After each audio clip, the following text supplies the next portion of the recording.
한국 기독교 해방 10년사라는 책이 있습니다. 김양선 교수가 쓴 책인데 이 책은 지금 도서관에 나 있지 책이 없습니다. 이게 1956년에 발간된 책입니다. 1956년 아마 여러분 태어나기 전에 이 책이 벌써 나왔을 거예요. 1956년이니까 해방이 1945년에 됐으니까 해방 이후에 10년의 한국교회 역사를 쓴 책입니다. 원래 김양선 목사님은 평양신학교 출신이고 북에 있다가 월남하신 분이에요. 그래서 숭실대학교 교수로 계셨고, 그리고 숭실대학교 안에 있는 기독교 박물관이 있습니다. 그 박물관의 관장을 지내셨던 역사학자이기도 하고 고고학자이기도 하고, 여러분 잘 아시는 경주에 가면은 그 경교 십자가 그거 발굴된 거 있죠. 그거 다 김양선 목사님이 한 거예요. 이분이 한 1970년인가 70몇 년 돌아가셨어요. 이거 나와 있죠? 70. 예. 그렇게 조금 일찍 돌아가셨어요. 뭐 그 시대는 또 뭐 이때 많이 돌아가시지만은 그분이 쓴 책인데, 이분이 원래 이 책을 기독교회사를 쓸 때 우리나라에 기독교회사를 쓴 분이 있습니다. 백낙준 박사, 연세대학 총장 지낸 거, 미국의 예일대학에서 라테르 교수 밑에서 이제 교회사를 쓴 건데, 그 교회사는 선교 역사를 썼습니다. 이제 서양 선교사들이 와가 우리 한국 교회를 세웠다는 그런 관점에서 썼습니다. 그러나 이분은 우리 잘 아는 백홍준 장로 그 외에 조카 사위인가 그래요. 그래서 어릴 때부터 이북에서 자랐기 때문에 그 기독교 역사를 어릴 때부터 많이 잘 알고 있는 분이에요. 그래서 거기에다가 월남을 해가지고 해방 이후에 월남해가지고 북한에 있는 그 기독교 자료를 가져오는데 심혈을 기울인 분이에요. 그때는 그 참 운반하기도 쉽지 않았는데 그걸 사모님하고 어린 딸하고 이렇게 운반을 해왔는데, 두 차례 운반해오고 세 번째 운반해올 때 해주부근에서 그 사모님과 어린 딸이 이고 말이요, 짊어지고 이렇게 오다가 인민군 총에 의해서 피살당했습니다. 그런 참 아련함이 있는, 일설에는 그냥 물에 빠져서 죽었다고 그런 설도 있는데, 이 책이 그때는 1956년이기 때문에 합동과 통합이 갈라지기 전입니다. 그러니까 1959년에 갈라졌기 때문에 56년이니까 갈라지기 전에 장로교, 물론 그 이전에 이제 기장이라든지 고시는 갈라졌어요. 기장 고시는 갈라졌지만 예장은 하나일 때예요. 그때 이 종교교육부에서 이 책을 냈는데, 5부작으로 내는데 처음부터 내야 되는데 마지막 10년 거 제5부를 먼저 쓰고 나머지 못 쓰고 돌아가셨어요. 그런데 역사를 연구하시는 분들은 다른 사람 책도 보고 논문도 보지만은 이 책은 기본적인 소스예요.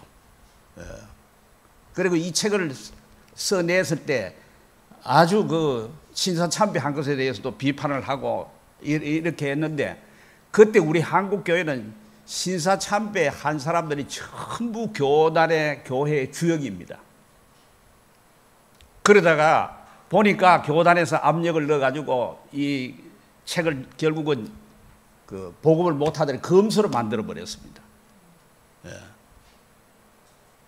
그러나 이 책의 내용은 아주 솔직하고 진실하고 팩트에 중심으로 한 그런 기록들을 남기고 있습니다. 그때 이제 신사참배 이제 반대하는 사람들은 주로 이제 재검파하고 고신인데, 그 고신이 갈라져 나갔으니까 갈라져 나가는 속에는 이게 다툼이 있잖아요. 그러니까 예장 쪽에서, 지금 말하자면 통합과 합동이라고 볼 수 있는데 하나일 때인데, 예장 쪽에서 반감을 가지고 있는데 이분이 신사참배를 비판하는 것을 썼으니까 그 비판받는 사람들이 현재 다 교단의 주역들이야. 그러니까 왜 고신청 편들라고 그러냐? 그러니까 결국은 검수로 만들고 이렇게 어려움을 겪게 만들었습니다. 그런 책인데 이 책 가운데서 여기 프린트물 여름 나눠드렸는데 이 책은 맨 뒤에 보면은 옛날 책이 되나가지고 한문이 많아요. 그래서 좀 읽기가 쉽질 않아요. 그래서 그 한문 있는 부분을 전부 번역을 좀 했습니다. 한글로. 그래서 앞부분은 번역한 거고 뒤에는 4페이지. 4페이지는 그 한문과 한글이 섞여 있습니다. 거기 맨 뒷 페이지에 보면 이렇게 돼 있어요. 뒤에 그 보면은 178쪽 책 내용 그대로 복사한 겁니다. 창세기 저자 문제와 여권 문제에 대한 총회 견해 이래 돼 있어요. 그래 쭉 설명을 해놨습니다. 그리고 오른쪽에 179쪽에 보면은 위에서 한 6째 줄에 보면은 주1 그래가지고 창세기 저작자 문제와 김춘배 목사의 성경 해석 문제 연구위원 보고서 그래가지고 1935년도 그러니까 지금부터 90년 전이에요. 90년 전. 예? 위원장 나부열 그랬는데 로버트라고 하는 선교사예요. 선교사. 그때는 선교사들하고 우리 한국의 목사님들하고 같이 이렇게 다 노회와 총회를 섬길 때였기 때문에 이게 5인 위원회가 구성되었습니다. 5인 위원회가. 그중에 선교사가 2 들어가고 총회장 지낸 분도 있고 또 그 유명한 우리 합동교단은 나중에 이제 참 그 신학에 초석이 된 박형용 박사님도 이 위원 가운데 한 분이었습니다. 거기 이제 앞쪽으로 돌아옵니다. 한글로 번역된 걸 봅니다. 여기 이게 이제 어떻게 해서 이렇게 됐느냐면은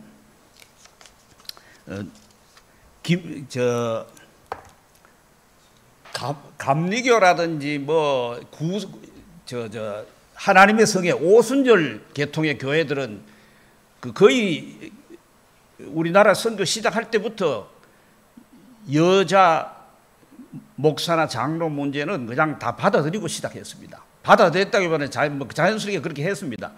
여러분 우리 교단들 가운데는 교파들 가운데는 구세군 있잖아요. 구세군 아시죠? 구세군은 아예 이 경기도 과천에 구세군 사관학교가 있지만은도 거기는 아예 남자 혼자는 못 들어갑니다. 여자하고 부부가 반드시 입학하게 되어 있습니다. 그래서 구세군은 군대식 아닙니까, 그죠? 구세군이니까 셀베이션 아미니까 세상을 구원하는 군대란 말이에요. 군대니까 교회라고도 안 하죠. 영문이라고 그러죠. 그리고 그 목사를 안 하고 사관이라고 그러죠. 사관. 육군 사관학교처럼 구세군 사관학교라 군대 체제로 되어 있어요. 그리고 군복처럼 입고 다니잖아요. 여러분 저 12월 달에 되면은 성탄절 그 자선 담배하는 거 말이에요. 영국에서 생겨난 사회 운동 비슷한 그런 교파죠.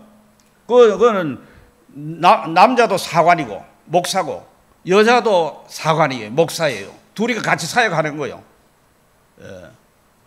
아예 그거는 뭐 그런 데는 여자 장로나 여자 목사나 이런 거 얘기 나올 게 없어요. 같이 하는 거니까. 그러나 장로교는 그렇지 않았습니다. 그래서 오늘날 또 이제 여자 안수 문제, 특별히 여자 목사 안수라든지 장로, 권사는 뭐 큰 문제가 안 되고, 그죠? 때로는 여자 집사. 우리 한국교회에서는 여자 집사 그러면 되게 서리 집사예요. 서리 집사이기 때문에 이거는 해당 사항 없고, 안수 집사 혹은 장립 집사를 여자도 세울 수 있느냐 없느냐 하는 이런 문제들. 그게 아주 민감한 이슈죠. 마치 정치에서 보수 진보 그러면 뭐 싸움 나듯이 교회에서 여자 목사 제도 뭐 이런 얘기 하면은 그 좋은 소리 못 들어요.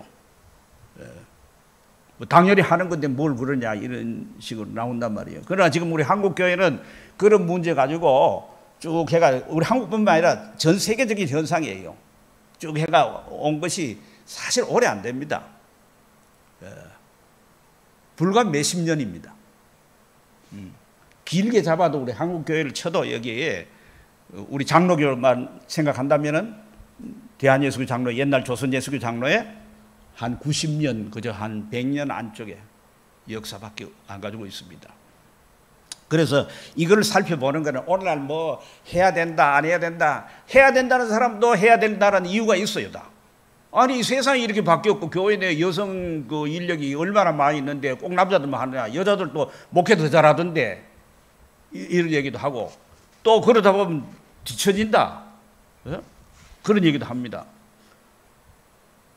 그런 거 하면 또, 이게 여자 목사는 안 된다, 여자 장로는 안 된다 하는 사람들은 성경에 그렇게 얘기한다고 또 얘기합니다. 그러다 보니 나중에는 성경 해석 문제에 들어가는 겁니다. 이게 성경 해석 문제는요, 관점에 따라 다 다릅니다. 여러분, 동성애가 죄입니까? 그러면 뭐 일반 사람들은 대체로 동성애 죄다. 성경에 분명히 동성애, 소돔 고모라고 뭐 다 동성애 죄가 아니냐 이렇게 얘기한단 말이에요. 그러나 그 소돔 고모라에 있었던 일이든지 레위기에 있었던 일이든지 그런 동성애에 대한 것이 다 언급이 있어도 그거 죄라고 안 보는 사람도 있어요. 그런 학자들도 많이 있어요, 사실. 그런 학자들이 만드는 주석도 있어요. 성경 해석을 해놓은 거. 소위 말하는 퀴어 주석이라는 거. 우리나라도 번역대가 나오고 있어요. 그렇기 때문에 이걸 그저 단순한 문제가 아니에요. 그래서 이것이 지금부터 90년 전에 우리 장로교 안에서 이런 문제가 대두가 돼가지고 그 장로교 안에서 대두된 문제가 총회에서 그게 달아진 안건이 돼가지고 어떻게 조사해가지고 보통 총회를 모이면은 총회가 1년에 한 차례 모이기 때문에 가을에 모입니다. 대개 9월달 대체로 이렇게 모이게 되는데 한 모이게 되면 그때 이제 안건으로 다루잖아요. 안건을 다루면은 조사위원, 연구위원을 낸단 말이죠. 그러면 이제 내면은 1년 동안 연구해요. 연구회가 그 다음 해에 보고를 해요. 보고를 해가지고 총회가 받으면은 그대로 받든지 뭐 수정해서 받든지 간에 받으면은 그대로 가결된 것이고요. 그게 미흡하다 해가지고 부결하면은 그건 그대로 날아가는 거예요. 이제 그때 되어진 것입니다. 1934년에 이 김영주라는 목사가 있었어요. 김영주라는 목사는 그 서울에 가면 서울역 앞에 남대문 교회라고 언덕바지에 그게 있죠. 남대문 교회 목사를 지낸 아주 엘리트 목사예요. 이때 이 목사님들 다 일본 유학한 사람들이에요. 우리 한국에서도 공부하기도 어려운데 일본 거지 유학하면 그 당시엔 다 엘리트 중에 엘리트 목사들이에요. 그 사람이 모세의 오경, 우리가 말하는 건 창세기, 출애굽기, 레위기, 민수기, 모세 오경을 모세가 쓴 것이 아니라고 주장을 했단 말이야. 모세 저작서를 부인하는 일이 있었단 말이죠.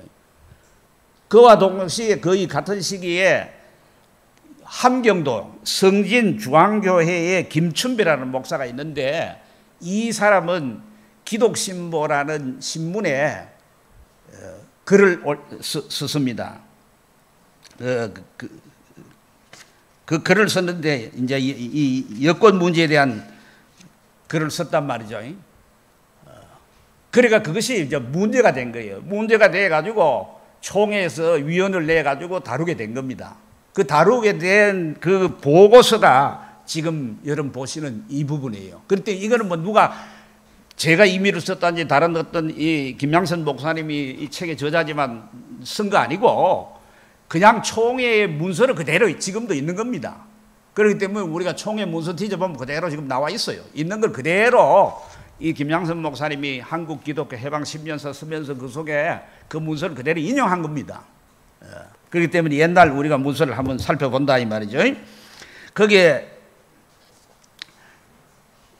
이걸 다룰 때에 모세 오경 저작자 문제는 그대로 성경 해석의 문제이고 성경 어떻게 누가 이 창출 레민신의 저자이냐 하는 그 문제이고 김춘배 목사가 올린 거는 성경 여기 제목은 성경 해석 문제라고 취급을 하지만 실제 내용은 여권 문제라는 여자의 권리, 여성의 권리, 여성의 교회 내의 지위 다른 말로 바꾸면은 여자 장로와 여자 목사제를 할 수 있느냐 없느냐는 그 문제에 대해서 이 김춘배 목사가, 이분도 일본 유학을 한 엘리트입니다. 그래서 이분이 기독신보라는 신문에다가 그 글을 썼습니다. 이분이 쓰니까 또 최정민 목사라는 사람이 또 그걸 반대하는 또 글을 써 올리고, 이렇게 논쟁이 막 벌어집니다. 그리고 총회에서 이 결정을 하고 나서도 또 여자들 가운데에서 그 아주 똑똑한 여자들이 그 당시에 교회 지도자들이 있었어요. 그런 사람들이 또 총회 결정에 대해서 반박하는, 여자 목사나 여자 장로 제도를 해야 된다고 하는 그런 걸 또 글을 계속 쓰고 논란이 막 벌어집니다. 그런 가운데에서 여기 보고서 내용에 보면, 첫째는 그 제1카고 위에서 한 6, 7째 줄에 보면, 창세기 저작자가 모세가 아니라 하는 우리 장로교회 목사가 일 볼 수 있느냐 하는 문제에 대해서, 일 볼 수 있냐는 말은 교회에서 심호할 수 있느냐, 그런 사람이 교회에서 목사로서 활동할 수 있느냐 하는 문의에 대한 답안 그랬어요. 그래서 쭉 이제 여기 답안을 읽어보면은 뭐가 나오냐면은, 모세 오경은 모세가 저작자라는 것을 이래저래 이제 성경을 들어 설명한 겁니다. 오늘 다룰 주제는 그 주제는 아니고 그 뒤에 김춘배 목사의 것이기 때문에 페이지를 넘겨서 한번 보시길 바랍니다. 위에서 한 10째 줄에 보면 김춘배 목사 성경 해석에 대한 답안 이렇게 되어 있어요. 그죠? 거기서부터 제가 읽어가면서 설명을 드리겠습니다. 성진중앙교회, 함경도에 있는 교회입니다. 함경도에서 이게 많이 올라옵니다. 함경도 말하자면 여전도에서 말하자면 이렇게 청원을 합니다. 사인을 받아가지고 총회에다 올린 것도 있고, 또 김춘배 목사도 함경도에 있는 이 성진중앙교회인데, 함경도라는 걸 여러분 생각을 해야 됩니다. 함경도 뭐냐면은 서양 선교사들이 우리나라에 들어올 때 주로 미국이라든지 카나다라든지 호주라든지 이제 이런 데서 들어왔잖아요. 그 들어올 때 함경도 쪽은 카나다 선교부가 들어갔습니다. 지역을 다 나눴습니다. 우리 부산 쪽, 경남 쪽은 호주 선교부가 들어왔고요. 저기 전라도 쪽은 남장로교가 들어왔습니다. 그리고 이제 감리교는 주로 충청도, 강원도 이런 쪽을 주로 했고요. 평안도는 북장로교가 들어갔어요. 그리고 이제 함경도는 카나다 장로교가 되는데, 카나다 장로교는 상당히 그 당시부터 자유로웠어요. 자유롭다는 말은 성경을 하나님 말씀 그대로 잘 믿지는 않았어요. 유명한 여러분 스코도 선교사라고 있는데 자유주의가 다 그렇기 때문에 나중에 이들의 영향을 받은 사람들이 강원영 목사, 뭐 문익환 목사, 뭐 전부 이 선암동 목사, 뭐 할 것 없이 전부 함경도 출신들이 많아요. 오늘날 말하면 한국 기독교 장로회 기장 출신들이 다 그쪽 출신들이 많아요. 물론 이후에는 이제 뭐 남쪽 사람들도 있지만은 주로 그렇단 말이에요. 그러니까 이쪽에서 이게 올라온 거예요. 성진중앙교회 목사 김춘배 씨가 기독 신보, 요 조금 사진 한번 보고 합시다. 이제 지금 현재 김춘배 목사 여권 문제는 매산 김양선 목사님이 10년 사이 쓴 것이고라는 거 하고 책 모양이고, 김양선 목사 이제 교수 연구실에 있는 모양입니다. 그 오른쪽에 요건 뭐냐면, 그 당시에 벌써 여기 이제 김춘배 목사는 오른쪽에 동그란 사진이 김춘배 목사고, 그 옆에 네모 바닥한 사진은 김영주 목사, 남대문 교회 목사, 모세 저작을 부인한 사람이고, 그 왼편에 있는 거는 한 권으로 된 성경 주석인데, 아빙돈 성경 주석이라고 그래서 이게 이제 좀 보수적인 성경 그대로 믿는 사람들이 아니고 조금 이제 진보적인 자유로운 그런 성경 주석인데, 요때 요 성경 주석을 외국 책인데 요걸 번역을 할 때에 감리교 목사들이 주로 번역을 많이 했는데, 우리 장로교 목사들도 그거 가담한 사람이 있어요. 예를 들면 황경진 목사 이런 사람 다 들어갔어요. 그렇기 때문에 이게 장로교에서 문제가 돼서, 왜 장로교 목사가, 장로교는 이 믿는 거 가운데서 우리 한국 장로교가 믿는 게 이제 12신조라는 거 있죠. 12신조가 있단 말이에요. 12가지 우리 믿는 내용이 있단 말이에요.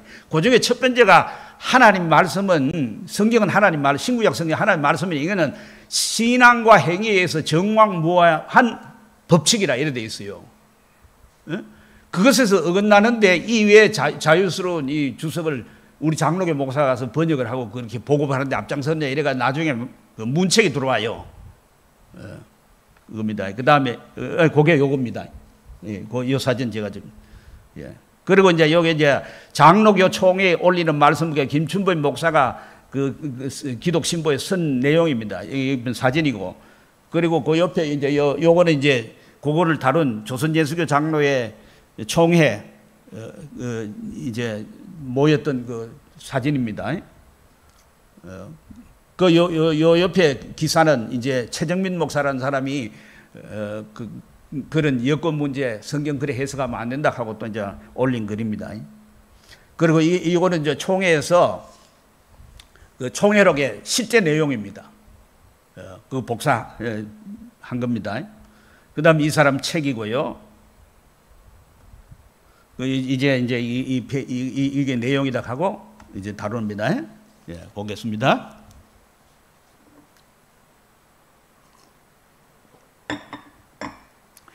논문 중 여권 문제이란 대지하에 사도 바울이 여자는 조용하여라, 여자는 가르치지 말라고 한 것은 2000년 전 한 지방교회의 교훈과 풍습이요 망고불변의 진리가 아니라는 의미의 성경 해석을 술한 것은, 술했다는 말은 서술했다, 설명했다는 것은 큰 오류라고 인정합니다. 사도 바울이 고린도전서와 디모데전서에 여자의 교회의 교권을 불허한 말씀은 2000년 전에 한 지방교회의 교훈과 풍습을 의미하는 것이 아니라 망고불변의 진리입니다. 교권이라 할 말은 교자는 가르칠 교자 아닙니까? 가르치는 권리니까 이것은 다른 말로 하면은 강도권입니다. 강은 가르친다는 말이고 도는 하나님 말씀 아닙니까? 그죠? 오늘날 지금 설교권입니다. 설교권. 설교권이 여자에게는 없다 하는 것을 여기 말한다. 고린도전서 14장 33절에서 34절에 모든 성도의 교회에서와 같이 교회 가운데 잠잠하라, 저희의 말한 것을 허락함이 없습니다 한 말씀에 대하여 성경을 시대사조에 맞도록 자유롭게 해석하는 사람들은 성경 본문을 떠난 여러 가지 구구한 설명을 붙이면서 주장하기를 사도 바울이 여자의 교권을 가르치는 것, 강도권, 설교권을 금한 이 말씀은 고린도의 특수한 교회에게 특수한 기회에 특수한 교훈으로 준 것이요 당시의 모든 교회를 위하여 법을 세우려 한 것이 아니요 장래 모든 교회를 위하는 의사는 없었다고 하였습니다. 이런 해석은 여권운동, 여자들의 권리를 되찾자고 하는 이런 운동입니다. 다른 말로 하면 여성해방운동, 또 요즘 흔히 쓸 말은 페미니즘, 그걸 가르쳐 말합니다. 여권운동이 대두하는 현대사조의 환영을 받는 해석은 되지만은 성경 본문의 상하 문맥을 살펴볼 때는 도무지 용납할 수 없는 해석입니다. 연구위원회에서 작성한 글입니다. 보고서 총회에서 채택한 내용입니다. 이 내용 간단하죠. 이거는 그 한 지방교회 그 당시의 풍습이고 그런 거지, 그게 보편의 모든 교회들에게 적용되는 건 아니다. 이건 오늘날 이 여자 목사, 여자 장로 제도를 그 주장하는 사람들은 똑같이 주장합니다. 뭐 거기서 한 발짝 나간 것도 없습니다. 그리고 이것은 성경 해석의 문제이긴 하나 성경을 보다가 기존에처럼 성경 해석하는 것보다는 이렇게 해석할 수 있구나 해서 생겨난 운동이 아닙니다. 그게 아니고 그야말로 세상의 풍조, 여성해방운동에 세상 사조가 들어와가지고 그든새야 그걸 끼 맞춘다 보다니까 성경 해석을 그렇게 해 들어가는 겁니다. 여러분, 한때 유행했던 해방신학이라는 게 있어요. 해방신학. 그 우리나라 들어와가 민중신학이라는 게 있는데, 민중신학이라는 건 성경이 있는 거 아닙니다. 해방신학은 성경이 있는 거 아닙니다. 해방신학은 남미에서 생겨난 거고, 민중신학은 우리 박정희 대통령 때 유신 독재라든지 뭐 이렇게 민주화 운동하는 사람들이 생겨난 현장에서 생긴 겁니다. 그래 그걸 나중에 이제 성경으로 교인들이니까 교회니까 성경으로 뭔가 뒷받침을 해야 되니까 그때서부터 성경 찾아 들어가는 겁니다. 이것도 똑같습니다. 그렇기 때문에 이걸 생각해야 돼요. 만약에 그것이 성경에서 원래 그렇게 해석을 잘못하는 문제였으면 개신교가 말이지 오순절 이후에 벌써 2000년이 됐는데 2000년 동안에 그런 주장을 한 사례가 없습니다. 왜 그러면 이 여권운동 여자들의 장로 문제나 여자들의 목사 안수 문제가 생겨난 것은 여성 해방 운동이 들어오고부터 생겨난 겁니다. 그러니까 역사가 얼마 안 됩니다. 바로 20세기 지금에 온 겁니다. 뭐 칼빈이 있을 때 루터가 있을 때 종교개혁자들이 있던 거 아니고 그 이전에 중세 천년은 뭐 전부 천주교이기 때문에 천주교는 지금도 여자 수녀는 인정하지만 여자 사제는 없습니다. 그 천주교에 가서 여자 사제 하자 소리 지금 안건도 못 올립니다. 그거는. 그리고 이 기독교가 크게 나눠서 서방교회 있고 동방교회 있잖아요. 동방교회도 여러분 잘 아시다시피 지금 우크라이나하고 러시아하고 전쟁 치지만 그거 다 정교회 하면 다 푸틴도 부활을 믿고 젤렌스키도 다 믿습니다. 신자들입니다. 다 같은 그 정교회를 오스독스치 정교회 신자들입니다. 교회들입니다. 그죠? 그쪽에서도 여자 사제는 없습니다. 아예 그런 거 없습니다. 큰 줄이에요. 자, 이제 1번부터 봅니다. 그 이제 여권운동은 이랬으면 여권운동에 잠깐 설명을 드릴게요. 여권운동 여러분 네이버에다가 페미니즘 역사 이렇게 쳐보면은 그 다 나옵니다. 나무 위키 같은데 그 다 나옵니다. 나오는데 그 보면 여권운동은 20세기 초에 출발을 하기를 하는데 처음에는요 이게 1세대 있고 2세대 있고 3세대 4세대까지 지금 왔습니다. 1세대는 여자들의 참정권 문제입니다. 참정권이란 뭐 여자들은 투표권이 없습니다. 지금 뭐 우리 이승만 대통령 1948년도에 50선거 할 때 처음부터 우리나라는 여자들은 그 당시에 글도 모르는 사람이 거의 대부분이에요. 그런데도 여자들에게 참정권을 줬습니다. 투표권을 다 줬습니다. 여러분 이게 미국보다 빠른 겁니다. 이게 획기적인 겁니다. 전 세계 역사상으로도 이런 일은 잘 없습니다. 미국은 그 이후에 그런 운동합니다. 그게 1세대 이 페미니즘 말하자면 여권 운동입니다. 참정권, 우리 투표권 달라는 거예요. 그리고 2세대에 들어오게 되면은 낙태나 피임 문제 이런 거 다루게 됩니다. 직장에서 우리 조금 더 불이익 당하지 않게 해달라고 하는 이런 운동입니다. 이런 운동까지는 크게 문제될 거 없습니다. 당연한 거 아니겠어요, 그제? 그 다음에 그게 이제 1960년에서 1980년까지 이거 2세대입니다. 그리고 3세대는 1990년부터 2000년 초까지인데 여기에 여러분 잘 아시죠? 흑인, 백인, 인종차별 문제 이런 거 다룹니다. 그 다음에 이제 성적 지향 이런 거 이때 이제 들어옵니다. 이렇게 해서 이렇게 이제 여권운동이 동성애 문제하고도 다 연결됩니다. 그리고 이제 4세대는 여러분 최근에 우리가 겪었잖아요. 미투 운동. 이게 다 여권운동에서 출발하는 겁니다. 물론 그거는 당연히 그런 여자들이 성적인 착취를 당했다든지 뭐 수모를 당했다든지 할 때 그런 운동 할 수 있어요. 그러나 그런 운동이 SNS 해서 여러분 우리 지금 2030 세대 특별히 20 세대에는 여자들은 전부 좌파 찍고 그죠? 남자들은 전부 우파 찍잖아요. 이준석 거 따라가지고. 그죠? 그러니까 맨날 싸우잖아. 요즘 젊은 애들 얘기 한번 들어봐요. 뭐라고 합니까? 내가 왜 뭐 여자 먹여 살려야 되나 이라고요. 장가 가가지고. 여자들은 내가 뭐 알아? 저 사람 밥 해주고 하면서 안아줘야 되나 이러라는 거야. 그 여자하고 남자하고 싸움 붙이는 거야. 이건 정상적인 여권운동 아니잖아요. 그죠? 이런 데에 영향을 받아가지고 교회 안에 들어온 것입니다. 우리가 로마서 12장 1, 2절에 보면 이 세대를 본받지 말아라. 에베소서 2장 2절에 이 세상 풍족하는 거 있죠. 이 세상의 사상, 이 세상의 철학 사조, 이 세상에 유행하는 거, 이 세상에서 가지고 그거 가지고 들어와 가지고 성경 해석을 한 것입니다. 자, 그거 보십시다.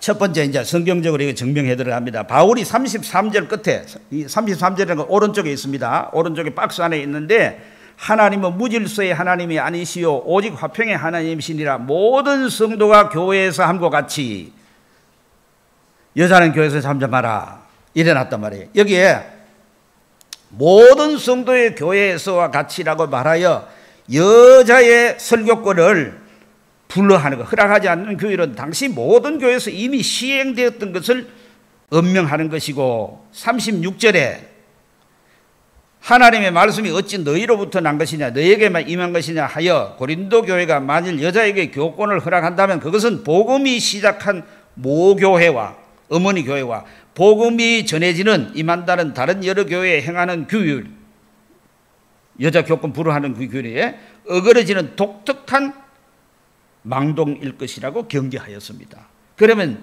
성경 본문을 표시하는 대로 보면 여자에게 교권을 허락하는 것이 한 지방교회에 있으려던 것이었고, 여자에게 교권을 불허하는 것은 모든 교회의 보편적 규율이었습니다. 또 두 번째 보면은 바울은 또 34절 하반에 너희 율법에 이런 것과 같이 복종할 것이요 하여 여자에게 교권을 불허하는 규율의 성경적 근거를 지시하였으니 그것은 창세기 3장 16절에 여자는 남자의 주관한 바 되리라 한 말씀이 여자의 종속적 지위를 의미하는 말씀임을 인정하고 관설함이었습니다. 이렇게 여자는 남자에게 복종하기로 성경에 이미 명령되었으니 남자를 포함하는 교회 위에 설교권을 가지지 못할 것은 불문가지입니다. 그랬어요. 단 이건 이제 뒤에 나옵니다만 여자들에게는 당연히 할 수 있고, 남자라고 모든 남자가 아니고 어린아이들에게 다 할 수 있습니다. 그건 뒤에 성경에도 나옵니다. 그러니까 첫째는 뭡니까? 여기 모든 교회에서 함과 같이 그래서 모든 교회가 그래 하고 있는데 고린도 교회만 아니라는 거예요. 한 지방교회 얘기가 아니고 보편적으로 그 당시 모든 교회가 다 여권을 하지 않았다. 여자가 가르치는 일을 하지 않았다는 걸 얘기하고, 또 하나는 율법에, 성경에, 창세기 3장 16절에 그렇게 얘기되어 있는 그걸 얘기하는 것입니다. 그 다음에 이제 세 번째, 바울은 다시 37절에 내가 너에게 편지한 것이 주의 명령인 줄 알고 라고 말하여 여자의 설교권 문제를 논한 이 교훈은 그 상부에 술한 바 위에 쓴 것처럼 신령한 은사에 관한 교훈과 함께 하나님의 뜻의 그 근거를 가졌다는 것을, 즉 신적 권위를 엄명하였습니다. 그러면 여자의 교권 불허는 사도시대 모든 성도의 교회에서 통행하는 규율이었으며, 첫 번째는 그렇습니다. 두 번째는 성경 율법에 근거한 규율이었으며, 세 번째는 주의 명령에 의하여 신적 권위를 가진 규율이었으니 그것이 어찌 한 시대 한 지방에 국한된 교훈이었겠습니까? 그것은 분명히 망고 불변의 진리입니다. 그랬습니다. 그 다음에 디모데전서 2장 12절에 사도 바울이 부녀가 가르치고 사나이를 주관하는 것을 허락하지 않으니, 이때 옛날 성경이 되나가 남자를 안 하고 사나이라고. 이 한 말씀은 이상에 논한 바 고린도전서 14장 33절의 말씀을 확대하여 여자의 교권, 가르치는 권을 금지하며 더욱 명세히 한 것입니다. 더 자세하게 설명한 것이 밝힌 것이란 말이죠. 고린도전서 14장에 여자의 교회 공석상 응권을 불허한 것도 그 교훈 강도권과 치리권을 모두 금지하는 의미를 가진 것은 분명하지만은 디모데전서 2장 12절에는 두 가지를 잘라 말하였으니 가르치라는 것은 허락지 아니하여 여자의 공예배석에서의 교훈 강도권을 금하고 또 사나이를 주관하는 것을 허락지 아니하여 그 교회의 치리권을 금하였습니다. 좀 더 분명히 말하면 본절은 여자에게 목사직과 장로직을 불허하며 더욱 명세한 말로서 하였습니다. 더 자세히 밝혔다 이 말이에요. 오른쪽에 그거 보세요. 오른쪽에 디모데전서 2장 11절 박스 안에 여자는 일체 순종함으로 조용히 배우라. 여자가 가르치는 것이라는 건 주일학교에서 성경 가르치는 걸 못하라는 말이 아니에요. 집에서 자녀들 못 가르치게 하라는 말이 아니에요. 여자들끼리 모인 여전도에서 여성들 모임에서 구역 모임에서 여자가 가르치지 말라 이 말 아닙니다. 그건 뒤에 다 나옵니다. 가르치라 해놨어요. 성경 자체. 다만 남자들과 같이 있는 자리에서 여자가 가르칠 수 없다. 오늘날 여자 목사가 설교할 수 없다 이 말이에요. 다른 말로 바꾸면은. 그 다음에 이제 다 주관하는 것을 사나이를 주관하는 거 허락지 않는다는 거. 이거는 치리권이에요. 치리권. 설교권이 있고 이걸 강도권이라고 그러는데 있고 치리권. 치리권은 장로가 우리 교회에서 다스리잖아요. 장로에는 우리 장로교회는 두 반이 있다고 그랬어요. 하나는 교훈 장로, 그게 목사예요. 그 다음 치리 장로, 그게 장로예요. 그래서 목사와 장로가 당회를 구성해가지고 교회를 다스리는 것입니다. 그러니까 여자는 장로가 되는 것도 안 되고 여자는 목사가 되는 것도 안 된다 이 말입니다. 이걸 여기 분명히 밝혔다는 겁니다. 거기에 성경 구절을 더 보십시다. 13절 왜 그러냐? 그 이유를 아담이 먼저 지음을 받고 하와가 그 후며 13절은 창조의 순서가 그렇다는 거예요. 아담이 먼저 지음을 받고 그 갈빗대를 취해가 잠든 채 지어가지고 여자를 지었기 때문에 하와를 지었기 때문에 순서상 남자가 머리라 하는 걸 말한다는 거예요. 그렇기 때문에 여러분 창세기에 보면은 에덴 동산에서 범죄는 여자가 먼저가 선악과 먼저 다 먹었죠. 그 남자 아담에게 줬죠. 아담도 먹었죠. 하나님이 불러 세운 것은 하와를 불러 세운 거 아니에요. 아담은 네가 어디 있냐 그랬어요. 왜? 대표니까. 그렇게 돼야지 제2의 아담이신 예수 그리스도가 우리 구원받은 자들의 대표가 되는 거예요. 그 때문에 이게 구속의 원리하고 구원의 원리하고 통하는 것입니다. 그 다음 14절에 아담이 속은 것이 아니고 하와가 속아 일 안 했습니다. 여자가 속아 그랬어요. 여러분 잘 생각해 보세요. 왜 단어를 이렇게 썼는가를 한번 생각해 보세요. 하와가 속아 그러면 하와만 해당될 수 있어요. 그러나 여자가 속아 이래 표현해놨어요. 그 다음에 이제 여기 조금 설명 봅니다. 옆에 본질이 의미가 이러하다는 견해는 그리스도 교회 역대 유구히 전리한 견해입니다. 계속해서 내려오던 거란 말이죠. 이 견해는 정치 형식을 달리하는 여러 교파, 모든 교파에서 다 똑같다는 이 말입니다. 교장 정치의 교파나 교황 정치의 교파나 감독 정치의 교파나 장로 정치의 교파나 회중 정치의 교파나를 물러나고 공통으로 가르치고 내려온 견해 이외다. 그런데 바울은 여기서 여자에게 교권을 부여하는 두 가지를 다시 말하였으니 그걸 풀어 설명합니다. 첫째는 13절 아담이 먼저 지음을 받고 해와는 후에 지음을 받았음이라고 말하여 창조의 차서 순서에서 여자가 남자보다 떨어졌다는 것을 지적하였습니다. 역사상 인물을 평가하면은 후대에 나타난 인물은 반드시 고대 인물보다 종속적 지위에 있다고 결론 지을 수도 없지만은 인물은 뒤에 나타난 인물이라 더 위대하면 더 높이 쳐야 돼요. 그러나 창조의 이 차석이라고 그대로 해놨는데 원문이 그렇게 되어 있는데 그거는 확인해 보지 않았습니다만은 차석이라고 잘못 쓰지 않았나 하는 생각은 드는데 하여튼 뭐 뜻은 첫째와 다음이라는 거죠.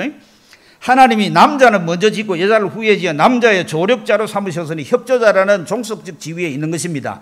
그래서 여자는 남자가 섞여 있는 교회 회중을 가르치거나 주관함이 불가하다는 의미입니다. 그래서요. 두 번째, 다음에 14절에는 바울이 해와와 아담보다 먼저 유혹을 받아 죄에 빠진 사실을 말하여 선천적으로 여자는 남자보다 교도의 재능이 결핍함을 지적하였으니 그것은 여인의 교권을 금함에 보다 더 강한 이유였습니다. 그리고 15절에서 여자의 천직은 가정생활이라는 의사를 표시하였다는 것도 여러 성경학자가 주장하는 바 참고할 만한 견해라고 생각합니다. 그 15절에 보면 여자들이 만일 정숙함으로 믿음과 사랑과 거룩함으로 그 해산함으로 구원을 얻으리라는 이 말을 이거는 해산은 누가 하는 거겠어요? 이게 여자가 하는 거죠. 남자가 안 오는 건 없잖아요.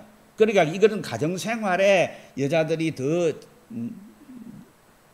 창조 원리에 들어가 있다는 것을 간접적으로 얘기한단 말이에요. 그러면 창조의 차수와 첨부하신 재능에 의한 교회에서의 남자의 지위와 직무가 다르다 는 것을 가르치는 이 말씀을 어째서 일시적 지방적 교훈으로 볼 수 있으랴. 하나님이 정하여 놓으신 원리 원칙에 의하여 명령된 것은 아무래도 만고불변의 진리임이 됨이 분명합니다. 그런데 이상의 논한 바 사도 바울의 교훈이 여자의 종교적 재능을 무시한 것은 결코 아닙니다. 여자가 독실한 신앙을 가지고 교회 일을 협조하여 여러 종류의 교훈을 잘할 수 있다는 것은 성경에 인정되었습니다. 그것은 예수 그리스도께서 일행 중에 여자들의 수종을 허락하신 것과 바울이 여자의 비공식 교훈을 말한 것을 보아 알 수 있습니다. 그 첫째입니다. 첫째, 오른쪽에 그 보면은 그 갈란에 성경 구절이 3개가 들어있는데, 디모데후서 3장 14절, 디모데에게 바울이 보낸 편지죠. 너는 배우고 너는 디모데죠. 확신한 일에 거하라. 너는 내가 누구에게서 배운 것을 알면, 그 1장 5절에 보면 그 누구에게 배웠습니까? 그거는 외조모 로이스에게 배웠고 모친 유니에게 배웠잖아요. 다 여자야 이게요. 디모데는 집에서 여자들에게 배운 거예요. 그렇게 여자들이 이 가정에서 자녀들을 가르치는 것은 성경 자체가 얘기하고 있다 이 말이고요. 디도서 2장 3절, 늙은 여자로는 이와 같이 행실이 거룩하며 모함하지 말며 많은 술의 종이 되지 않으며 선한 것을 가르치는 자들이 되고 그들로 젊은 여자들, 늙은 여자니까 여성 아닙니까? 나이든 여성이 젊은 여자들을 교훈하되 계속 가르치라는 거예요. 또 선한 것을 가르치는 건 다 복음의 말씀들, 귀한 걸 하나님 말씀 가르치는 걸 허용을 한 겁니다. 그 다음에 사도행전 18장 26절에는 그가 회당에서 담대히 말하기 전 그는 아볼로, 여러분 잘 아시죠? 남자지요. 브리스길라와 아글라가 듣고 데려가 하나님의 도를 더 정확하게 풀어 이르더라. 데리고 와서 그가 복음 진리에 대한 깊은 걸 바른 걸 잘 모르기 때문에 불러다가 그렇게 가르칠 수 있어요. 그 브리스길라 여자 아닙니까? 할 수 있다. 남자 그때가 가르칠 수 있다는 거예요. 다만 남녀가 모인 공예배 석상에서 설교권을 가지고 여자 목사로서 설교하는 건 안 된다 이 말이고, 장로로서 다스리는 건 안 된다 이 말이 것을 담고 있는 겁니다. 또 여자가, 두 번째는 여자가 특별한 은혜를 받아 예언을 한 것도 사실이며, 사도행전 21장 9절에 빌립의 네 딸이 예언자 아닙니까? 여자 아닙니까? 예언할 수 있어요. 고린도서 11장 5절, 무릇 여자에서 머리에 쓴 것을 벗고 기도나 예언한 자는 기도하고 예언 다 할 수 있어요. 여자들이 다 할 수 있다 이 말이죠. 은사로서. 그런 거로 바울이 그것을 금지하지 아니하는 것도 사실입니다. 그런 거로 오늘날 교회 안에서 여자가 여러 방면으로 교회를 협조하며 여러 종류의 교훈하는 것도 정당한 일입니다. 그 다음에 그 뒤에 중요합니다. 그러나 남녀를 총괄하는 성회에 대하여 법적 교권을 가지고, 그러니까 총회에서 법 제도를 만들어 가지고 법적으로 안수를 줘 가지고 강도권을 준다든지 설교 목사를 안수로 해가 성례를 집행하다, 이건 안 된다 이 말이에요. 가르치며 치리하는 것만은 남자의 특권에 속하였다는 것이 성경에 가르친 뜻이요, 모든 교회가 유구히 인정하여 계속 교회 역사상 2000년 동안 늘 해오던 거라 이 말이죠. 그래서 목사직과 장로직과 기타 안수받아 임직되는 교직은, 교회 직분은 여자로서 받을 수 없으며 남녀가 공동 회집한 예배석에서는 여자가 가르칠 수 없습니다. 여자의 교권, 가르치는 것, 설교권을 요구하는 이들은 구약의 드보라와 이제는 여권을 주장하는 사람들의 그 반론입니다. 성경적 반론입니다. 드보라와 기타 몇 사람의 여선진자의 일을 신뢰로 들어가지고, 드보라도 그래 하나 했잖느냐, 사사로서 했잖아, 이런 얘기예요. 그 사사를 다스리는 거니까 여자의 교권이 하나님의 허락하신 바라고 주장할 것입니다. 그러나 우리 이 장로교회가 믿는 또 교회 역사상 가장 탁월한 성경학자인 요한 칼빈의 답변과 같이 하나님의 비상행동이라고 해요.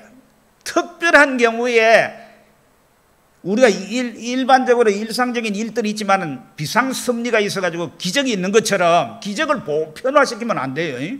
그것처럼 특별한 일이 있을 때 이렇게 일어난 한 케이스를 놓고 그것을 교회 제도로서 보편적으로 적용하는 건 안 된다 이 말이에요.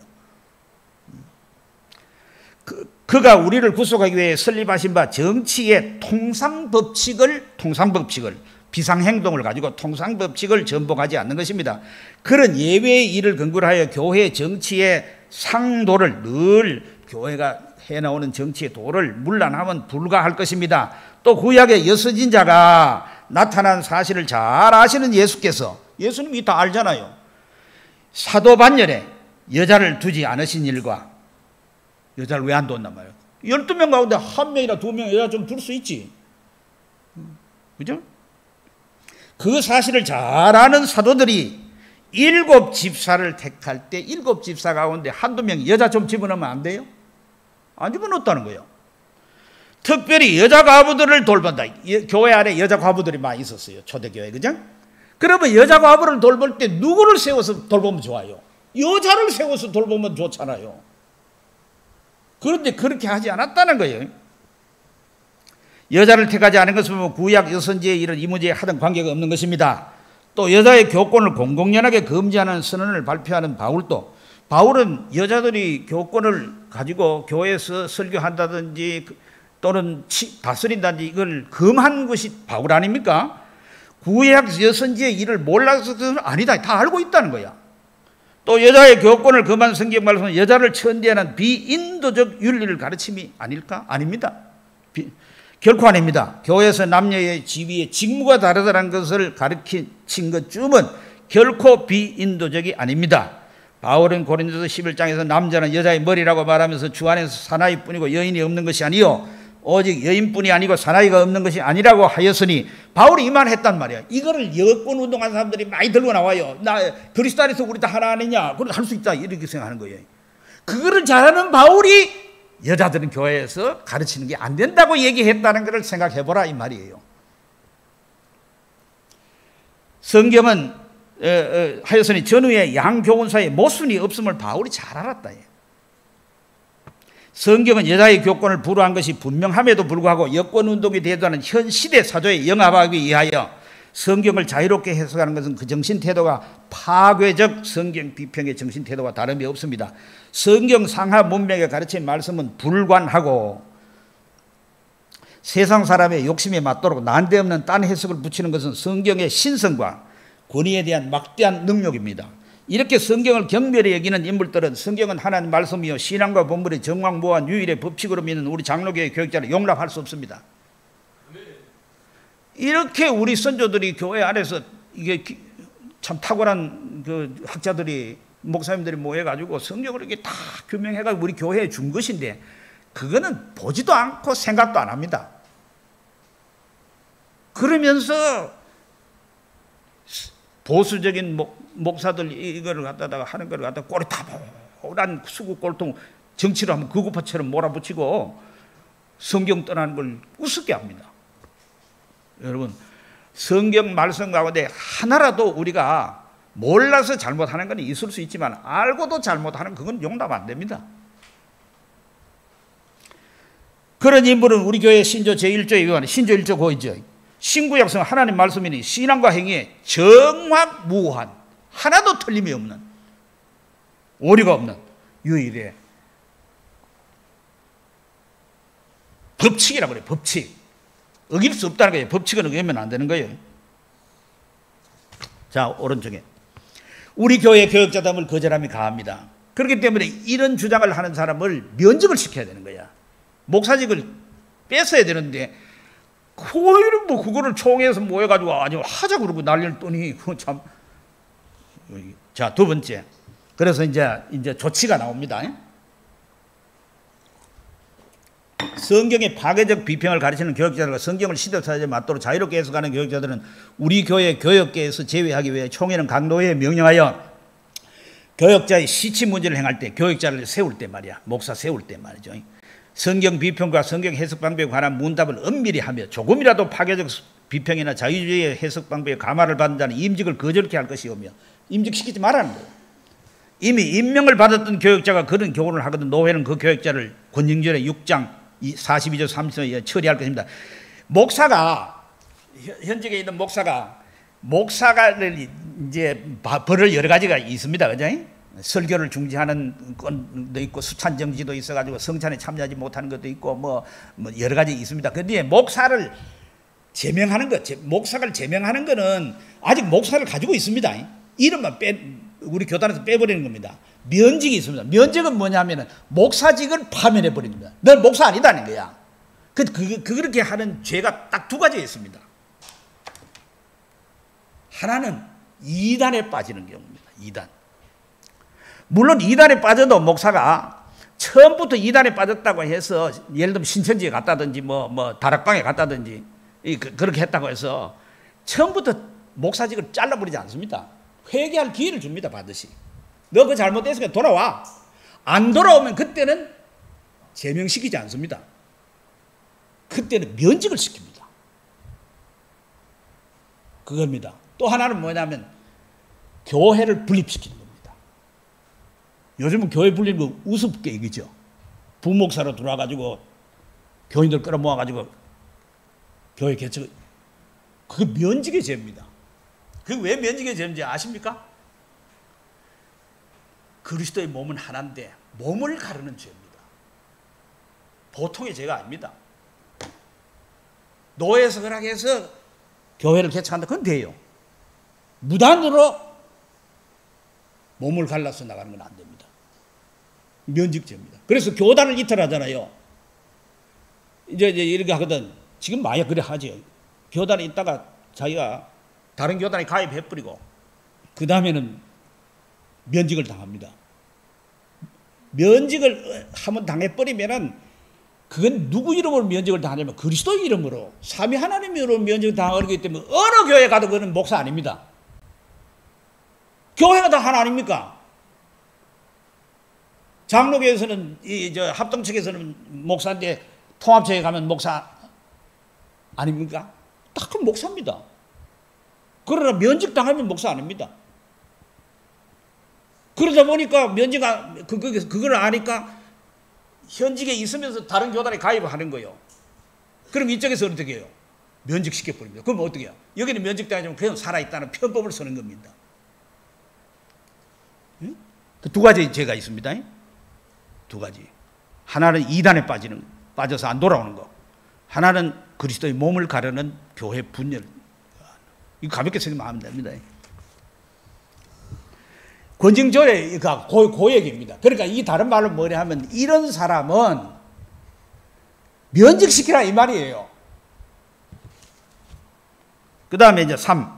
문제의 성진 중앙교회 목사 김춘배 씨 사건을 그 소속 노예에 명령하여 상소하는 규정에 치열하게 할 것이며 그가 이미 본 연구인의 전에 별지와 같이 성명서를 보내 자기가 기독신보 977호에 기재한 그 문구가 만약 성경권위와 신성을 손하고 교회의 폐해가 미리 미칠 염려가 있다면 그 책임의 중대함을 느껴 취소하기를 주저치 않았습니다 하였으니 그 소송을 행복히 알게 됩니다. 이 노회 보내는 거예요. 총회에서 연구위원을 내가지고 보고서를 냈단 말이야. 보고서 내용에 이게 있단 말이야. 이렇게 해달라는 거야. 그러면 총회에서 모여가지고 그거 좋다 싶으면 그렇게 하라 하는 거야. 하면은 노회 보내가 7일 한단 말이야. 왜 그냥 목사의 소속은 총회가 아닙니다. 노회입니다. 목사의 소속은 당회가 아닙니다. 장로의 소속은 당회입니다. 목사는 노회에서 파송한 자입니다. 그래서 목사의 신분은 노회에서, 목사 안수를 총회에서 줍니까? 노회에서 줍니다. 목사 파면 누가 시켜요? 노회에서 시킵니다. 목사고시 노회에서 합니다.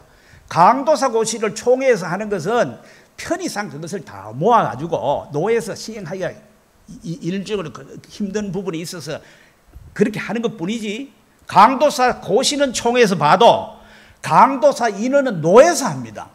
모든 것은 노회 소속입니다.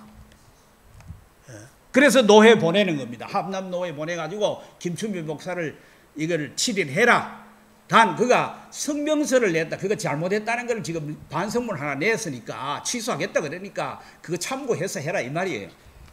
그래서 그 밑에 보면은 주2 해가지고 그 밑에 있어요. 기독신보의 개정 여권 문제에 대한 필자의 성명, 그 밑에 김춘배 목사가 쓴 겁니다. 기독신보 970회 개정 여권 문제 중에 교회에 폐해를 끼칠 문구가 있다 해 총회에서 논의되고 연구위원을 택하기에 이르러서 여러분에게 같이 걱정을 끼쳐드리게 되면 숫자로서 황송함과 책임의 중대함을 감하고 느끼고 이에 필자의 본의를 고하여 알려서 여러분의 참고에 공하려 이바지하려 하오니 하량하옵소서. 잘 봐달라 이 말이에요. 첫째, 그 계제문의 근본 의도가 성경을 해석하려 아닙니다. 두 번째, 우리 조선 예수교 장로에서도 벌써부터 여자가 교회에서 가르치고 있는 사실에 대해 같이 말한 것이 이게 눈 감고 앙한 거짓말이에요. 그 안에서 전도인도 있었고 이게 했었어요. 그거는 그런 걸 해왔다고 하면서 뒤로 빠지는 거예요. 세 번째, 그러나 그 문구가 만약 성경의 권위가 신성을 소원하고 들고 교회 폐해가 급할 미칠 염려가 있다면 책임의 중대함을 느끼고 감하고 취소하기를 주저치 내 취소하겠다는 거야.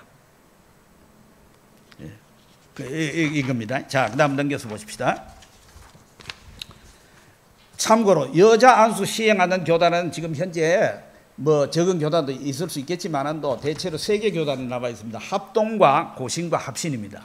세 개 교단 외에 장로교가 아마 모르긴 해도 150개 내지 200개 되지 않나 생각되는데 다도 헤아리기 어려운데 그 가운데서 여자 목사를 안 하는 데는 세 개 교단밖에 없습니다. 특별히 지방에 있는 신학교 있죠. 신학교는 다 여자 목사 다 합니다. 안 하는데 하나도 없습니다. 안 하면 신학교가 안 됩니다. 장사가 안 됩니다. 예. 그 여자 빼고 남자 몇 명밖에 없는데 그거 가지고 어떻게 하겠어요? 유지가 안 됩니다. 그래서 다 그렇게 합니다. 여러분 우리 교회 역사를 보면은 여자들이 이제 안수를 장로교에서 안 하니까 나중에 이제 통합책도 하고 이제 다 하는데 안 하니까 뭐 어떻게 하냐면 여자들끼리 그러면 우리끼리 총회 하나 만들자 걔가 만든 교단도 있습니다. 그게 주황총회입니다. 거기서 만든 신학교가 문교부 인가받은 신학대학원 대학교가 있습니다. 여자들끼리만 아니지만 남자들도 목사들도 있지만 대체로 여자 안수를 위해서 만든 교단입니다. 자, 합동 제일 총 교단이죠. 1994년 통합교단이 전면허용. 통합교단이 1994년도에 목사 안수만 허용한 게 아니고 이때 장로도 하고 다 했습니다. 권사도 하고 그래서 그러니까 이런 에피소드가 이런 게 있습니다.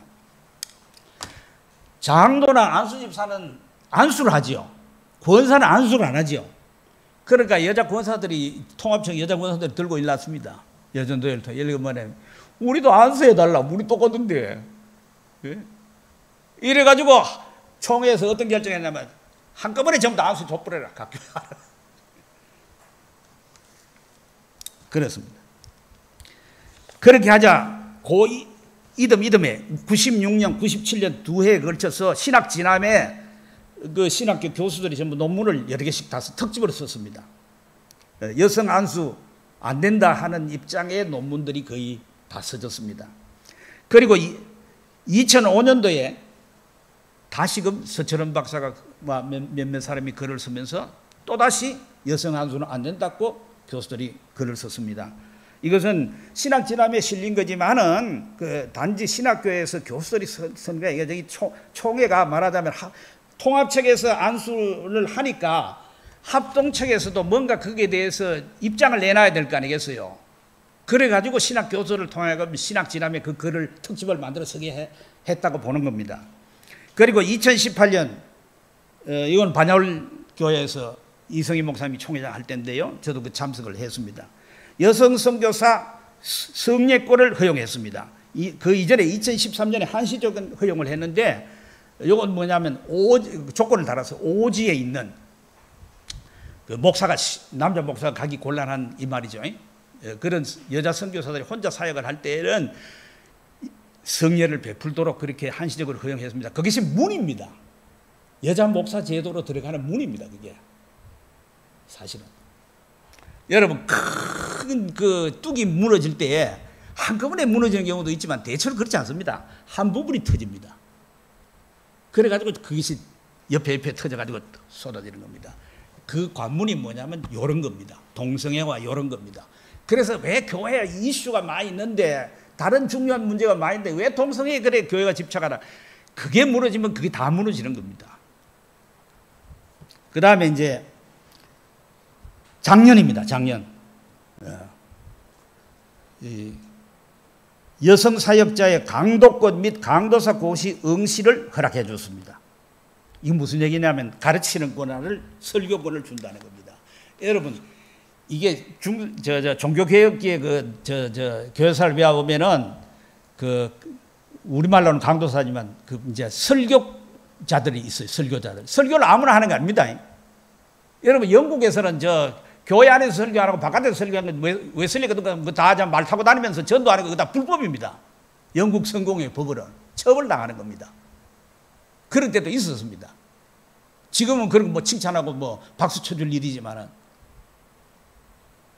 그런데 강도권을 허용을 해줬습니다.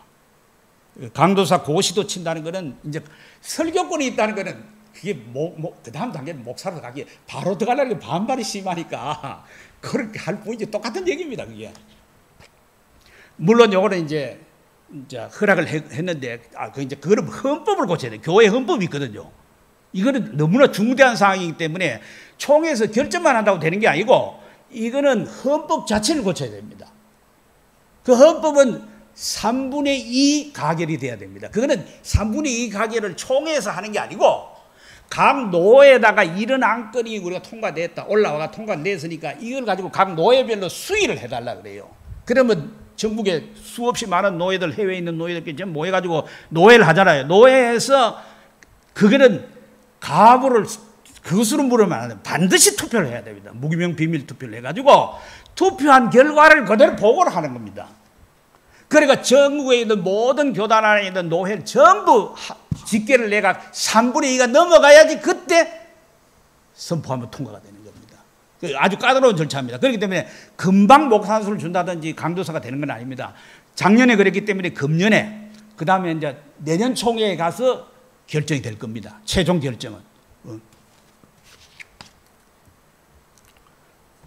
그러나 이제 합동측의 이제 총신 여자 동문회에서 주로 이제 이 운동을 하고 있는데 여자 안수 제도를 운영하고 있는데 거기서 설문조사해 본 게 목사 장로님들 한 200여 명 설명하는데 80%가 지지한다 그랬어요. 안수 제도를 허용하는 걸 원한다고 그랬어요. 그렇기 때문에 합동측 아마 거의 넘어갈 겁니다. 그 전에 아마 수십 년 전에 제가 목회와 신학에서 조사한 거의 46% 나오더라고요. 지금은 더 많죠. 그 다음에 보십시다. 고신은 어떡하냐? 고신은 허락 안 하는데 고신하고 자매교단이 화란 네덜란드에 개혁파 교회인데 개혁파 교회가 여러 개 있습니다. 있는데 그중에 해방파 31조파라고 스킬드 박사가 세운 그 교단이 있습니다. 이게 가장 보수적인 교회인데 거기하고 자매교회를 맺어 고신에서는 그 두 명의 티오를 그쪽에서 줘가지고 교수 요원을 장학금을 줘서 키웁니다. 그 지금 고신에 있는 교수를 상당 여러 명이 그 혜택을 받아가지고 교수된 겁니다. 화란이라는 나라가 이 장로교, 특별히 개혁교회의 신학이 가장 발전된 나라 가운데 하나입니다. 미국보다도 어떤 면더 앞선 그런 곳인데 그 해방파 교단이 2018년에 여성 안수를 전면 허용을 했습니다. 그런데 이제 우리나라하고 다른 게 있습니다. 이게 잘못된 거지만은 우리나라는 우리 한국 사람들은 내가 모르긴 해도 연구위원 갖다 놔도요 1년 동안 별 연구 안 합니다. 한 사람 몇 개 가지고 적당히 써가지고 막 통과합니다. 근데 이 사람들은 적어도 이거를 10년 연구합니다. 10년. 여러분 우리는 오후 예배 2시로 땡기거나 일하죠. 어떤 교회는 오후 예배 요즘 코로나 이후 없애버립니다. 오전에 예배드리고 오후에는 속으로 모여가지고 나눔하고 이렇게 하고 취합분들이 많습니다. 화란은 그래 안 합니다. 그런 문제를 총회에서 몇 날 며칠이고 연구하고 토론합니다. 그러니까 성경에 왜 그렇게 해야 되냐. 예배 시간 문제까지도 화란은 10시 하거든요. 10시 하는 거 그냥 소젖자는 시간하고 관계가 있기 때문에 목축과 관련이 되긴 하는데 다 의논해서 합니다. 밤예배 없애는 문제가 다 의논합니다. 우리는 올림픽에 나가면 우리 교인이 나가면 전부 영상 틀어놓고 박수치고 응원 무대 목사님분 다 하죠. 그래 안 합니다. 이방 신을 섬기는 대회에 나가가지고 뭘 할 거냐 그거 논의합니다. 차원이 우리하고 다릅니다. 우리는 지난번에 합동적 총회 무슨 얘기했으면 작년에 재작년인가 근데 할 때 가결시키다 그 다음날 부결 또 시켰어요. 그거는 법적으로도 안 됩니다. 일사부절이 원칙이지. 다음 회기 때나 가능한 얘기인데도 그러고 있습니다. 강도권 허용했나 그때 그래가지고 또 그다음 반발 나오니까 뒤집어 엎고 이 작전합니다. 나라에서 하는 꼬라지나 교회 목사들이 총회장에 앉아 하는 게나 거기입니다. 나라 욕할 건 별로 없습니다. 자, 그 다음에 이제 제가 속한 합신교단에서는 이건 좀 너무 엄격하게도 생각하는데 2017년에 목사 안수 결의사항이 있습니다. 신학연구회의 여성 목사 안수에 대한 성경적 고찰면 우리 교단의 분명한 입장 표명하기고 쭉 얘기해서 우리는 성경 60여권의 하나님의 정말 모한 말씀을 믿고 고백한 따라서 성경이 직간접적으로 가진 원리는 모두 하나님 뜻으로 받아야 한다. 여성 목사 문제는 사회 문화적 차원에서 결정할 문제가 아니다. 이것은 하나님의 창조 질서의 근간에 속한 문제이다. 성경은 여성을 목사로 세우는 것을 금하고 있는 것이 분명하므로 우리는 여성 목사를 허용하지 않아야 한다. 그리고 우리는 다음과 같이 제안한다. 첫째, 우리 교단의 모든 교회에서 여성 목사를 강단에 혹은 교회의 여러 행사에 직간접적으로 세운 일이 없도록 한다. 다른 교파에 있는 여성 목사도 세우지 말라는 거예요. 두 번째, 교인들이 임명해 갈 때 다른 교회를 갈 수 있죠. 여성 목사가 목회하는 교회는 피하도록 지도한다. 세 번째, 교인들이 여성 목사가 설교하거나 가르치는 집회에 참여하지 않도록 하며 여성 목사의 설교를 시청하거나 청취하는 것을 가급적 피하도록 권면한다. 네 번째, 교단신학교는 합동신학대학원 교수의 명시에 여성을 목사로 세우는 것이 성경의 가르침에 어긋나는 것임을 인정하는 것인지 확인하도록 한다. 다섯 번째, 본교단에 영입되는 타교단의 목사들에게 여성을 목사로 세우는 것이 여성의 성경의 가르침에 어긋나는 것임을 인정하는 것인지 확인하도록 한다. 여섯 번째, 본교단의 목회자 아내와 여성 교육자들은 담임 목사의 지도에 교육과 신방사역에 참여할 수 있다. 일곱 번째, 목사의 아내가 목사 안수를 받으면 그 목사는 본교단에 더 이상 목회할 수 없다. 마누라가 안수 받아 이런 예가 있어요. 우리 지금 저 황금동에 가면은 믿음의 교회라고 있습니다. 통합적 교단입니다. 통합적 교회인데 그 교회 예배당도 있고 그 규모 있는 교회인데 그 목사님이 WCC 반대하는 목사님이에요. 통합적 목사님인데. 지금은 원로 목사대가 은퇴하셨는데 부산에 총회할 때 가서 반대하신 분이에요. 그런데 자기가 그러게요. 통합적 교단에 있으면서 내 후임을 이 종교다원주의 하는 사람을 맞이할 수 없다. 그래가지고 교단을 옮겨야 되겠다 생각한 거예요. 진리 때문에. 그래서 우리 교단에 왔습니다. 그런데 사모님이 영남신학교 나가서 목사 안수를 받았어요. 여자 장로도 있어요. 그런데 우리 교단에 들어오려면 안 되거든. 다 내려놔라. 여자 장로도 내려놔라. 교인들이 다 내려놓고 들어왔어요. 그것도 대단하죠. 목사님의 리더십 대단하잖아요. 그거 쉽지 않거든. 한 사람만 반대가 내 장로인데 너가 장로 못하는데 안 한다고 하면 못 가잖아요. 그렇다는 걸 우리가 생각하고 지금 이 시대가 이제는 전 세계적인 현상입니다. 여기 이제 조금만 시간이 많이 됐지만 뭐 한 2, 3분만 더 얘기하면은요.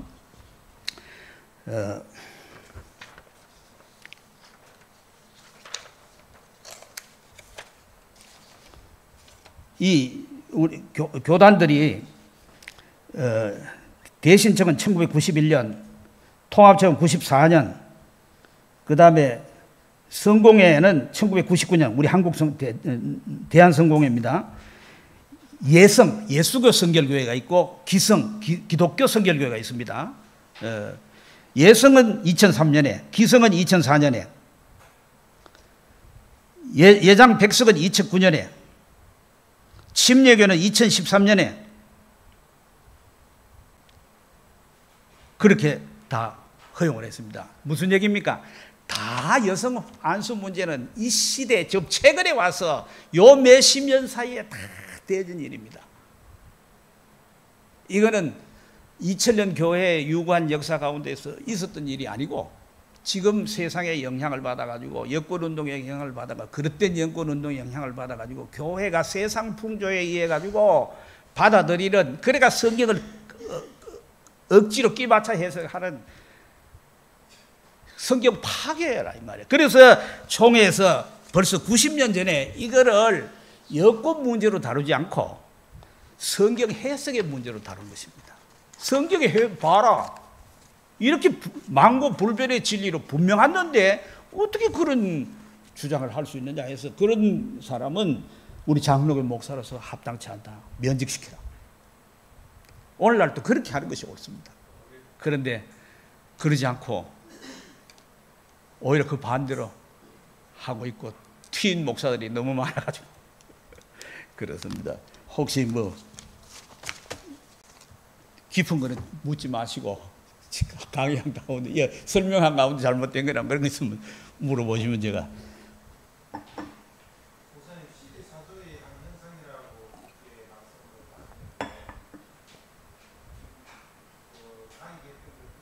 우리나라 해외에는요. 해외도 마찬가지입니다. 다 20세기 들어와서 그랬고요. 해외도 다 여권 운동의 영향으로 다 되어 있습니다. 예를 들어 보면요.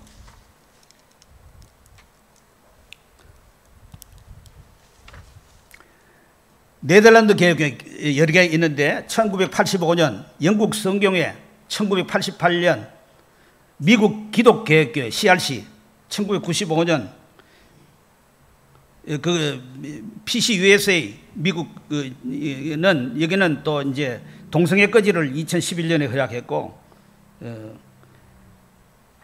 미국 CRC는 2023년에 동성애를 수용했고 예를 들면 여러분 잘 아시는 미국의 세들백 교회 릭 워렌 목사 있죠. 미국 남침례 교단입니다. 미국의 남침례 교단이 제일 큰 교단입니다. 거기에 이 침례교는 이렇습니다. 침례교는 지방회라는 게 있지만 침례교는 개교주의거든요. 그 릭 워렌 목사가 여자 목사 3명을 2021년도에 안수 줬습니다. 자기 교회에서. 줄 수 있습니다. 침례교는 법적으로. 우리는 개교에서 이명호 목사님이 안수 준다 안 되지요. 그러면 목사 모가지 날아갑니다. 그런데 침례는 그렇게 됩니다. 그럴 때 미국 남침례 교단에서 어떻게 했냐면 2023년도에 릭 워렌을 제명했습니다.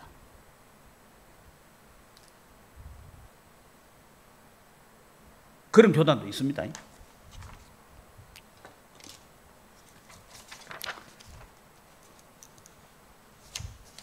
캐나다 연합 장로교회가 1936년에 미국 장로교 PC USA가 1955년에 미국 연합장로교 UMC가 1956년에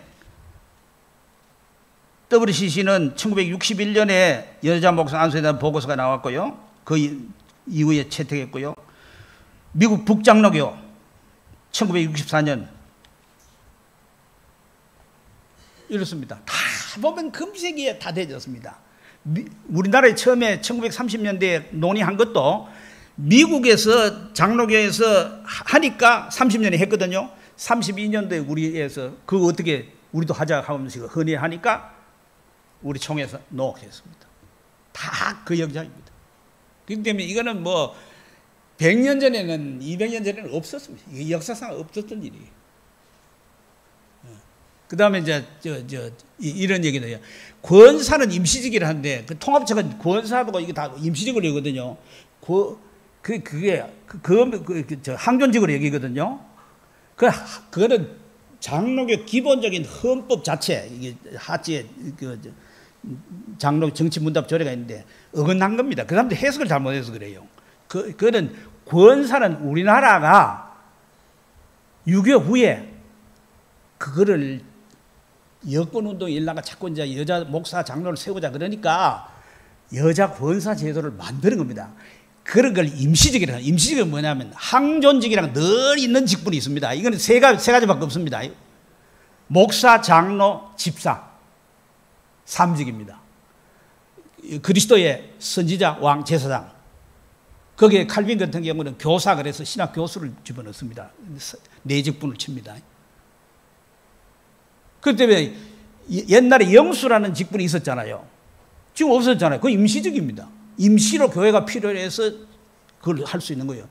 통합적인 교육사라는 게 저는 제도의 교육사 임시로 둘 수 있어요. 그죠? 권사 지금 뒀지만 권사 제도 없앨 수 있습니다.